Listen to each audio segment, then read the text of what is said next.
মূলত তিন ধরনের লোক ডক্টর ইউনূসকে একদম লং টাইম চায়। এক ধরনের লোকটা হচ্ছে টু মাচ পজিটিভ। ওনারা চায় ওনার যে ওনার মধ্যে যে ইন্টেলিজেন্স আছে এটাকে দেশের জন্য একদম সর্বোচ্চ পরিমাণে ইউটিলাইজ হোক, এটা খুবই পজিটিভ চিন্তাভাবনা। তো সেটা উনি যেভাবেই হোক উনি দেশের জন্য কাজ করুক, বা ওনার সেট আপটা দেশের জন্য একটা সুস্থির কোনো একটা ব্যবস্থা করে দিয়ে যান, এটা খুবই একটা পজিটিভ ইন্টেনশন। আরেকটা বিষয় আছে, ধরেন জামাত ইসলাম বা যারা একটা minimum type percentage of vote পেতে পারে, ধরেন ওনারাও চাচ্ছে যে উনি থাকুক। ওনারা সব কিছু চাচ্ছে, উনি থাকুক চাচ্ছে, নির্বাচনও চাচ্ছে। যদি উনি থাকে তাহলে ওনারা সাথে আছে, সমস্যা নেই। যদি উনি তাহলে ওনারা এখন সরকারে বা সব জায়গায় একটা ফোর্স অ্যাপ্লাই করতে পারছে, একটা পজিশন ধরে রাখছে, ওনারা এটা ধরে রাখতে পারবে। আর যদি ধরেন উনি নাও চাই নির্বাচনে, ওনারা সেটাতেও রাজি, সমস্যা নেই। তাহলে তো ওনারা সরকারে হোক, বিরোধী দলে হোক, একটা পার্সেন্টেজ তো পাবেই। আর একটা অংশ আছে যারা চায় যে উনি ওই যে 5 বছর 7 বছর থাকুক, অথবা পারলে উনি সবগুলো রাজনৈতিক দলকে নিষিদ্ধ করে দেন। এরা হচ্ছে আটে যারা ওনাকে বসাতে চেয়েছিল, ওরা গত 17 বছর কিন্তু আমাদের সাথে পাশে থেকেই অ্যান্টি আওয়ামী একটা রোল প্লে করছে, সবার মধ্যে একটা বিশ্বস্ততা অর্জন করছে, এবং অনেকে তাদেরকে এখন একদম পীরের মতো জেনে গেছে। কিন্তু ইভেন আমাদের সরকারের মধ্যেও আছে, উপদেষ্টার মধ্যেও আছে, সরকার ঘনিষ্ঠদের মধ্যেও আছে একটা অংশ যারা আটের সেই 111 -2, অর্থাৎ বাংলাদেশের কোনো পলিটিক্যাল টিমগুলোর বাইরে। এই -2 মানে শুধু ভাই আওয়ামী লীগ বিএনপি মাইনাস করা না। আমি অনেকবার লিখেছি যে ধরেন আওয়ামী লীগ তো নাই এখানে, আমরা আওয়ামী লীগকে কখনোই ফেরত চাই না। এখন ওরা যদি কোনোভাবে বিএনপিকেও মাইনাস করে দিতে পারতো, তাহলে আপনার এটা ভাবার কোনো কারণ নেই যে ওরা জামাত কিনে বসাতো। যারা 111-এর কাজ করছে, ওরা পারলে বাংলাদেশ থেকে জামাত শব্দটা নিষিদ্ধ করে দিবে। সুতরাং এটাতে খুশি হওয়ার কিছু নেই, এটা জামাতের জন্য করছে, বা কোনো পলিটিক্যাল টিমেরই আসলে এটা খুশি হওয়ার কিছু নেই।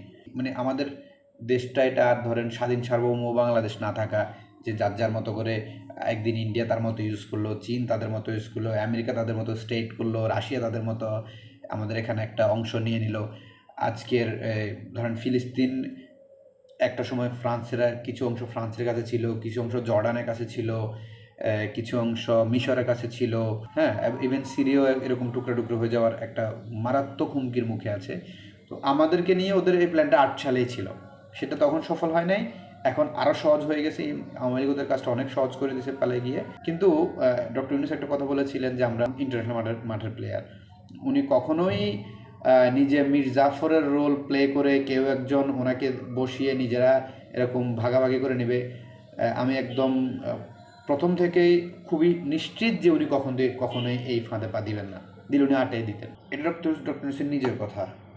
উনি 2008 সালে চাইলে ক্ষমতা আসতে পারতেন, উনি ক্ষমতা আসতে চান নাই।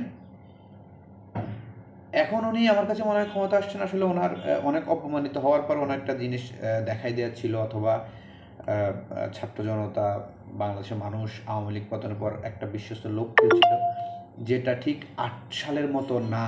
8 সালে ওনাকে একটা মীর জাফর বানিয়ে অন্যরা ক্ষমতা নিতে চেয়েছিল। উনি অসাধারণ ট্যালেন্ট মানুষ, উনি এটা বুঝে ফেলেছিলেন। কিন্তু আজকের ঘটনাটা সেরকম না, 24 জুলাই আন্দোলনের ঘটনা সেরকম না যে ওনাকে মাথা বিক্রি করে কেউ দেশ চালাবে।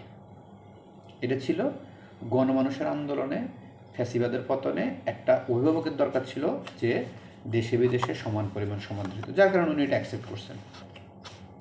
সুতরাং উনি ক্ষমতার লোভে পড়ে সেই একই ভুল যেটা উনি আটে করেননি, 17 বছর পরে আরও বেশি পরিণত ডক্টর ইউনূস এখন এসে সেই ভুল করবেন, এটা একেবারে ধারণা করার কোনো সুযোগ নেই। উনি হয়তো যতটুকু সময় লাগে এর মধ্যে যতটুকু গুছিয়ে সম্ভব চলে যাবে, কিন্তু এই চলে যাবেটাতে আসলে আমার সমস্যা। উনি কখন নির্বাচন দিচ্ছেন, সেটা জুন না ডিসেম্বর, এটা আমার সমস্যা না। সমস্যা হচ্ছে উনি আসলে চলে যাবে, এটাই হলো সমস্যা। আমি ঠিক জানি না এই মুহূর্তে বিএনপি বা জামাত বা অন্যান্য রাজনৈতিক দল কী ভাবছে। ধরে নেন মোটামুটি বলা যায় ধরেন বিএনপি ক্ষমতা আসলো, কিন্তু আমাদের উচিত হবে ওনার থাকাটা নিশ্চিত করা as a part of our government, অথবা আমাদের গভর্নমেন্টের কোনো একটা রেসপন্সিবল রিপ্রেজেন্টেটিভ হিসেবে ওয়ার্ল্ড ওয়াইড, তাহলে আমরা ওনার ইন্টেলিজেন্সটাকে ইউজ করতে পারবো, ওনার ফেমটাকে ইউজ করতে পারবো।